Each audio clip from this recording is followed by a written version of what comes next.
Traditionally, when we come to Singapore conversation, it's all about drivers. But in the top 5 teams, I don't see much change. The big talk here this year is engine manufacturers. For weeks now, we've been speculating as to what is going to happen to Red Bull and Renault.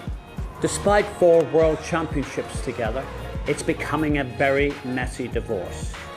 We know that Red Bull have courted for quite some time Mercedes. I can assure you that is not going to happen.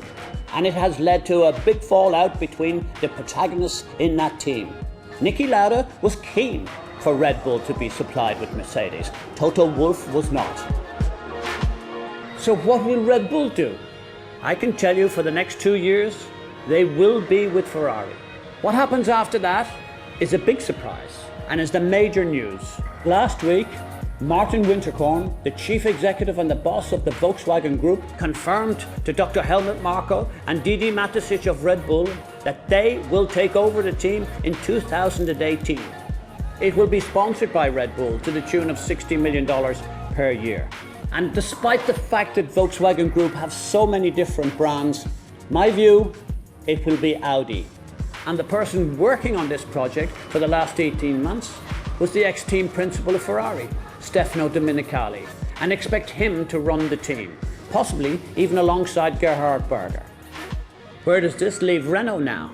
Well, Renault will run a works team themselves.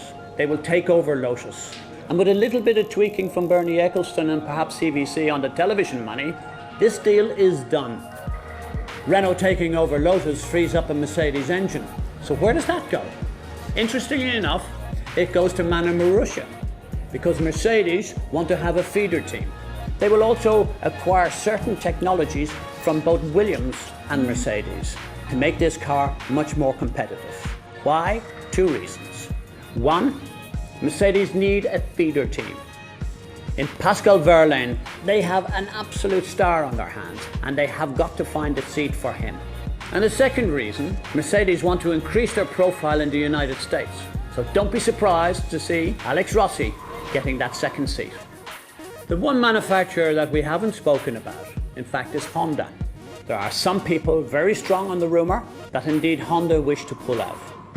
But I don't see that happening. It'd be far too much loss of face for the Honda group.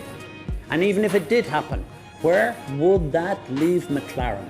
They can't go to Ferrari, they can't get engines from Renault because Renault has said so, and they cannot go back to Mercedes. I just wonder what's going to happen to McLaren. Engines have never played a more important role in the future of Formula One.